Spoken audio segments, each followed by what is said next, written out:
सभी को नमस्कार। स्वागत है आपका हमारे YouTube चैनल पर। तो डियर स्टूडेंट, इस वीडियो में हम अध्ययन करने वाले हैं RBSE राजस्थान माध्यमिक शिक्षा बोर्ड द्वारा जारी किया गया यह माध्यमिक परीक्षा 2024 का जो नमूना प्रश्न पत्र है। इस वीडियो में हम सामाजिक विज्ञान का यह नमूना प्रश्न पत्र का अध्ययन करेंगे जो RBSE ने जारी किया है, राजस्थान माध्यमिक शिक्षा बोर्ड ने जारी किए गए हैं। तो इस दृष्टि से यह पेपर आपके लिए बहुत ही ज़्यादा महत्वपूर्ण है। कुछ इसी टाइप का पेपर आपके होने वाला है। तो साथियों, ये पेपर आपके 3 घंटे और 15 मिनट में आपको हल करना है तथा यह 80 अंक का सामाजिक विज्ञान का पेपर आयोजित होगा। तो बगैर समय को खराब करते हुए प्रिय विद्यार्थियों शुरू करते हैं। इससे पहले कुछ निर्देश दे रखे हैं, निर्देशों को आपको पढ़ना है। देखते हैं इसके खंड अ का जो वस्तुनिष्ठ प्रश्नों का 1 नंबर प्रश्न हम देखते हैं। प्रथम विश्व युद्ध की शुरुआत कब हुई थी? तो इसका आंसर होगा 1914 में। ध्यान रखना, प्रथम विश्व युद्ध की शुरुआत हुई थी और 1918 तक यह प्रथम विश्व युद्ध चला। सही उत्तर होगा अ। नेक्स्ट अगला सवाल, बारदोली सत्याग्रह का नेतृत्व किसने किया? ध्यान रखना, बारदोली सत्याग्रह का नेतृत्व सरदार वल्लभ भाई पटेल ने किया है, जिसे लौह पुरुष के नाम से भी जाना जाता है। अगला प्रश्न है भाप के इंजन से संबंधित है। तो इसका आंसर होगा जेम्स वॉट ने भाप के इंजन का आविष्कार किया। नेक्स्ट अगला है 1780 में प्रकाशित बंगाल गजट पत्रिका थी। तो इसका आंसर होगा ब साप्ताहिक पत्रिका थी। नेक्स्ट प्रश्न है भारत के क्षेत्रफल का कितने प्रतिशत भाग पठारी क्षेत्र के अंतर्गत आता है? ध्यान रखना, पठारी क्षेत्र जो आता है 27% भाग है जो पठारी क्षेत्र के अंतर्गत आता है। अगला प्रश्न है जो सरिस्का बाघ रिजर्व स्थित हैं। तो सरिस्का जो है राजस्थान में स्थित हैं। नेक्स्ट प्रश्न है जो भारत का चीनी के उत्पादन में विश्व में स्थान है। तो इसका आंसर होगा ब दूसरा स्थान। अब अगला प्रश्न है जो निम्नलिखित में से जल परिवहन का प्रकार है। तो यहाँ पर जल परिवहन का प्रकार है समुद्री परिवहन। आगे है प्रश्न संख्या 9, सिंहली किस देश की राजभाषा है? सिंहली जो है श्रीलंका की राजभाषा है। तो यहाँ पर ये पाठ के अंदर आपको तमिल और सिंहली के विवाद का जो बताया गया है इस पाठ के अंदर बहुत ही ज़्यादा इम्पोर्टेंट है। सिंहली जो श्रीलंका की राजभाषा है। नेक्स्ट आगे 10 नंबर, संविधान के 8वीं अनुसूची में दर्ज भाषाओं की संख्या है। तो इसका आंसर होगा स 22 भाषाएं हैं। नेक्स्ट प्रश्न है 11 नंबर, 2011 की जनगणना के अनुसार भारत का लिंगानुपात है। तो विद्यार्थियों इसका लिंगानुपात भारत का 943 है। अगला है निम्न में से कौन बहुजन समाज पार्टी का संस्थापक है? तो बहुजन समाज पार्टी एक राष्ट्रीय समाज पार्टी है, राष्ट्रीय पार्टी। इसके संस्थापक तो थे कांसीराम थे। नेक्स्ट आगे 13 नंबर प्रश्न है जो एक वस्तु का अधिकांश प्राकृतिक प्रक्रिया से उत्पादन किस क्षेत्र की गतिविधि है? तो यहाँ पर प्राकृतिक प्रक्रिया पर निर्भर जो गतिविधि है, ध्यान रखना, प्राथमिक क्षेत्र के अंतर्गत आती हैं। यानी कि कृषि और कृषि से संबंधित जितनी भी क्रियाएं हैं वो सारी की सारी क्रियाएं किस में आएगी? प्राथमिक क्षेत्र में। बहुत इंपॉर्टेंट प्रश्न है। प्राथमिक क्षेत्र, द्वितीयक क्षेत्र और तृतीयक क्षेत्र, तीनों क्षेत्रकों पर एक बड़ा सवाल भी आ सकता है। इसको अच्छे से आप नोट कीजिएगा। तो यहाँ पर सही उत्तर होगा। नेक्स्ट आगे प्रश्न संख्या 14, ऋण के औपचारिक स्रोतों में शामिल नहीं है। तो यहाँ पर जो आंसर होगा साहूकार नहीं है। नेक्स्ट है प्रश्न संख्या 15 नंबर है जो अंतर्राष्ट्रीय व्यापार से संबंधित नियमों को निर्धारित करता है। तो यहाँ पर इसका आंसर होगा अंतर्राष्ट्रीय व्यापार से संबंधित जो नियम है कौन बनाता है? WTO यानी कि वर्ल्ड ट्रेड ऑर्गेनाइजेशन। अब आगे है प्रश्न संख्या 2 जो रिक्त स्थानों से संबंधित होंगे, वो भी एक एक अंक के प्रश्न होंगे। तो इन प्रश्नों को हम देखते हैं। बम्बई पहली कपड़ा मिल 1854 में लगी थी। यहाँ पर रिक्त स्थान में 1854 आपको करना है। और गुलामगिरी पुस्तक के लेखक ज्योतिबा फूले हैं। ध्यान रखना, रिक्त स्थान में आएगा ज्योतिबा फूले जिन्होंने गुलामगिरी पुस्तक लिखी। अब आगे कच्चा तेल गैर नवीकरणीय संसाधन है। आगे है विभिन्न दो देशों के बीच परस्पर संबंध और तीव्र एकीकरण की प्रक्रिया वैश्वीकरण कहलाती है। शिरोमणि अकाली दल का संबंध पंजाब से है। ये पार्टी हैं शिरोमणि अकाली दल पंजाब की। नेक्स्ट आगे लोकतांत्रिक शासन प्रणाली में जो शक्ति है जनता में निहित होती है।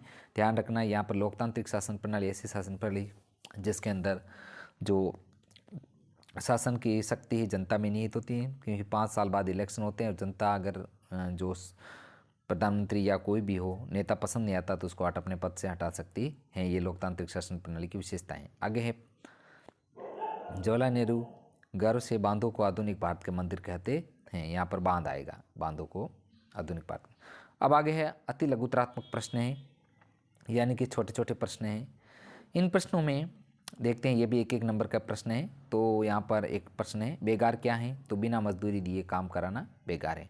नेक्स्ट 2 नंबर प्रश्न, फ्लाइंग शटल क्या है? तो फ्लाइंग शटल बुनाई में प्रयोग होने वाला रस्सियों और पुलियों के द्वारा चलने वाला एक यांत्रिक औजार है। नेक्स्ट, स्पिनिंग जेनी का आविष्कार किसने किया? उत्तर होगा जेम्स हारग्रीव्स होगा। और सरकार के विभिन्न अंगों के नाम लिखिए। तो सरकार के 3 अंगे, विधायिका, कार्यपालिका और न्यायपालिका है। अगला है वर्ण व्यवस्था, से आप क्या समझ सकते हैं? तो भारत में वर्ण व्यवस्था कर्म के आधार पर समाज को जो 4 वर्णों में बांटा गया है, ब्राह्मण, क्षत्रिय, वैश्य व शूद्र में विभाजन, इसी को वर्ण व्यवस्था कहा जाता है। नेक्स्ट प्रिय विद्यार्थियों, अगला जो प्रश्न है, राजनीतिक दल को मान्यता व चुनाव चिन्ह कौन आवंटित करता है? तो राजनीतिक दल जितने भी हैं उनको जो मान्यता और चुनाव चिन्ह ऐड करता है, निर्वाचन आयोग का काम है। तो बहुत ही अच्छा क्वेश्चन है, निर्वाचन आयोग का काम है। नेक्स्ट आगे, सकल घरेलू उत्पाद को परिभाषित कीजिए। तो इसका जो आंसर आपको लिखना है, किसी देश के भीतर किसी विशेष वर्ग में वर्ष में उत्पादित सभी अंतिम वस्तुओं और सेवाओं का मौद्रिक मूल्य जो है सकल घरेलू उत्पाद कहलाता है। अब आगे है प्रश्न संख्या 8, वे कंपनियां जिनका कारोबार एक से अधिक देशों में होता है कहलाती हैं? उत्तर होगा बहुराष्ट्रीय कंपनियां। नेक्स्ट है प्रिय विद्यार्थियों 9 नंबर प्रश्न, भारतीय वन्य जीव रक्षण अधिनियम किस वर्ष लागू किया गया? तो इसका उत्तर होगा 1972 में। नेक्स्ट है 10 नंबर, ध्वनि प्रदूषण से मानव पर क्या प्रभाव पड़ता है? तो इसका उत्तर आपको लिखना है। इससे श्रवण, ध्वनि प्रदूषण से श्रवण यानी सुनने की क्षमता कम हो जाती है, हृदय गति हो जाते हैं और रक्तचाप आदि पर प्रभाव पड़ता है। तो प्लीज़ विद्यार्थियों आपसे रिक्वेस्ट है, वीडियो को लाइक तथा शेयर कीजिए। चैनल पर नए हो तो चैनल को सब्सक्राइब कीजिएगा। साथियों आगे देखते हैं, खंड ब के तहत प्रश्न होंगे जो 50 अंकों में आपको 50 शब्दों में आपको लिखने हैं और प्रत्येक प्रश्न जो खंड ब का 2 अंक का आयोजित होगा। तो यहाँ पर कुछ प्रश्न हैं, साइमन कमीशन भारत क्यों आया, मुद्रण संस्कृति, इनका जो आंसर है हम नीचे देखते हैं। तो इसके तहत है, पहला प्रश्न था साइमन कमीशन भारत क्यों आया? तो इसका उत्तर आपको लिखना है, राष्ट्रीय आंदोलन के जवाब में गठित किए गए साइमन कमीशन को भारत में संवैधानिक व्यवस्था की कार्यशैली का अध्ययन करना था, उसके बारे में सुझाव देने थे। 1928 में भारत पहुंचे साइमन कमीशन के सभी सदस्य अंग्रेज थे, इसलिए भारतीयों ने इसका विरोध किया। ध्यान रखना, साइमन कमीशन भारत मतलब भारत के अंदर एक संवैधानिक व्यवस्था स्थापित करने के लिए आया था और वो 1928 में आया था और इसका विरोध भारतीयों ने क्यों किया? क्योंकि इसमें एक भी भारतीय सदस्य नहीं था, इसी वजह से आपको ये लिखना है। तो ये बहुत ही अच्छा सवाल है। अगला सवाल था जो, मुद्रण संस्कृति ने भारत में राष्ट्रवाद के विकास में क्या योगदान दिया? कोई 2 बिंदु लिखनी। तो इसका जो उत्तर है, पहला है पॉइंट है जो, गरीबों के लिए पुस्तकें उपलब्ध करवाना। मुद्रण संस्कृति के प्रभाव स्वरूप 19वीं सदी में शहरों में काफ़ी सस्ती किताबें चौर चौराहों पर बेची जाने लगी, जिसके चलते गरीब लोग भी बाजार से किताब खरीदने की स्थिति में आ गए। और दूसरा है सार्वजनिक पुस्तकालय। मुद्रण संस्कृति के प्रभाव से शहरों और कस्बों में सार्वजनिक पुस्तकालय भी खुले, जिससे किताबों की पहुंच गई। अब इसका जो अगला प्रश्न था, सत्ता की साझेदारी क्यों जरूरी? कोई 2 तर्क दीजिए।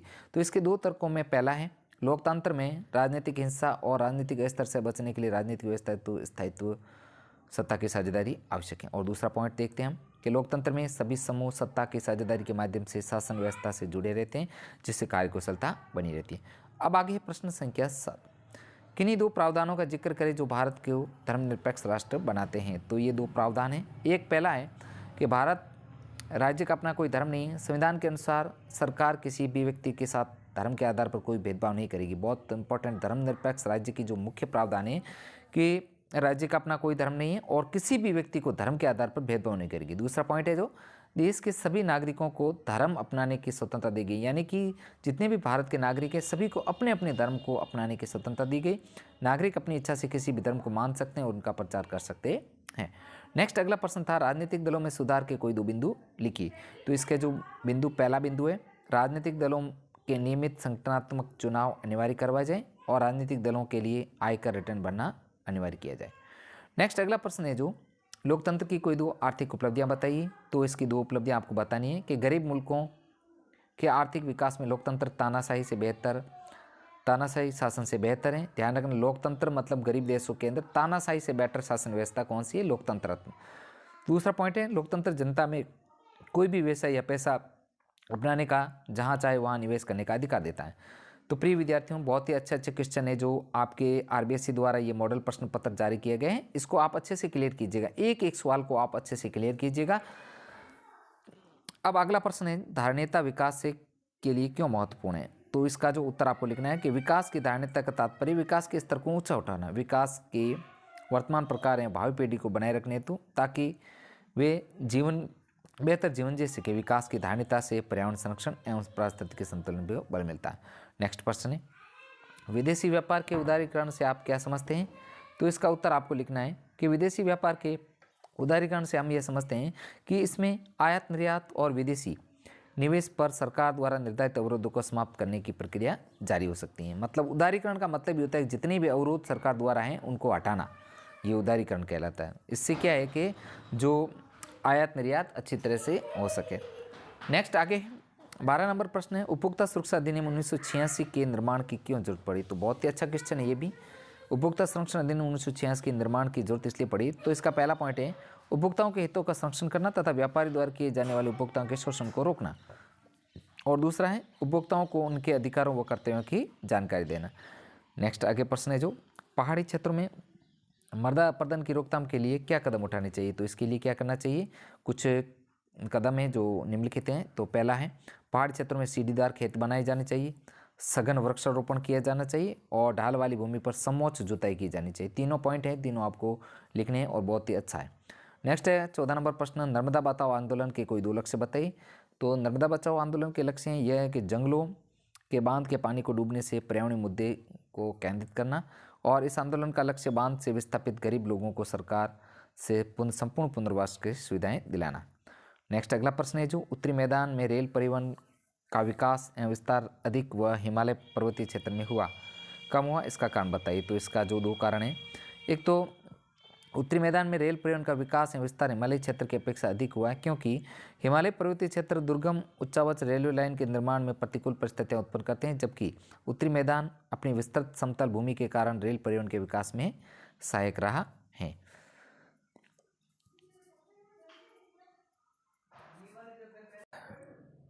अब आगे है प्रिय विद्यार्थियों खंड स। इसके अंतर्गत थोड़े लंबे प्रश्न उत्तर आएंगे जिसके अधिकतम शब्दों की सीमा होगी 100 शब्द में आपको इसके प्रश्नों के उत्तर करने। तो ये प्रश्नों के उत्तर हम वीडियो काफ़ी बड़ा हो जाएगा इसमें न करके कि आपको सीधे जो प्रश्न है वही बता देंगे। ये प्रश्न अपनी नोटबुक में आप लिख लीजिएगा। ये प्रत्येक प्रश्न जो 3 अंक आएगा। तो ये प्रश्न है, पहले चावल की खेती के लिए उपयुक्त भौगोलिक परिस्थितियों का वर्णन कीजिए। इसके अथवा में आएगा गहन जीविका कृषि को समझाते हुए इसके प्रमुख कारण समस्याएं बताइए। अब आगे है प्रश्न जो 17 होगा 1929 की मामंदी को रोकते हुए इसके 2 कारण, और इसके अथवा में होगा गिरमिटिया प्रथा का स्पष्ट करते हुए अध्याय में दिए गए विवरणों के आधार पर हालतों के बारे में बताइए। नेक्स्ट अगला होगा संघीय व्यवस्था की प्रमुख विशेषताएं, और इसके अथवा में होगा 1992 के संविधान संशोधन के पहले और बाद के स्थानीय शासन के महत्वपूर्ण अंतरों को बताइए। नेक्स्ट अगला बेरोजगारी से क्या अभिप्राय है, बेरोजगारी के 2 प्रकार तथा सार्वजनिक क्षेत्र और निजी क्षेत्र में अंतर। तो ये कुछ आपको शॉर्ट टाइप क्वेश्चन थे, मतलब 100 शब्दों के। अब आगे खंड द का यानी सेक्शन डी होगा जो लगभग 200 से 250 शब्दों में आपको इसको आंसर देने। तो इसके अंदर निम्नलिखित टिप्पणी कीजिए। तो 4 नंबर का ये प्रश्न होगा वस्तु विनिमय दोष और मुद्रा के कार्य, इस पर आपको टिप्पणी लिखनी है। और इसके अथवा में होगा साख से आप क्या समझते थे और भारत में औपचारिक क्षेत्र में साख की संक्षेप में व्याख्या कीजिए। और इसका 21 नंबर है फ्रांसीसी क्रांति के पश्चात फ्रांस में आए बदलावों का विस्तार से वर्णन कीजिए। इसके अथवा में होगा ब्रिटेन में राष्ट्रवाद का इतिहास शेष यूरोप की तुलना में किस प्रकार भिन्न था, वर्णन करना है आपको। अगला है 22 नंबर प्रश्न, दिए गए प्रश्नों के उत्तर। मानचित्र का एक जो क्वेश्चन आएगा, तो यहाँ पर मानचित्र के क्वेश्चनों में दिए गए भारत के मानचित्र में कोयला के खानों को अंकित करना है। तो ये जितने भी कोयला खाने सिंगरौली, रानीगंज, सिंगरनी तथा और नवेली, ये कोयले के खानों से संबंधित। और इसके अथवा में होगा निम्नलिखित 5 आणविक ऊर्जा संयंत्रों को अंकित करना है। तो नरेरा, रावतपाटा, कल्पक्कम और तारापुर ये आणविक ऊर्जा संयंत्र हैं। तो इस प्रकार प्रिय विद्यार्थियों हमने इस वीडियो में जो है कक्षा 10 का जो यह सामाजिक विज्ञान का यह पेपर था जो RBSE अजमेर द्वारा जारी किया गया है।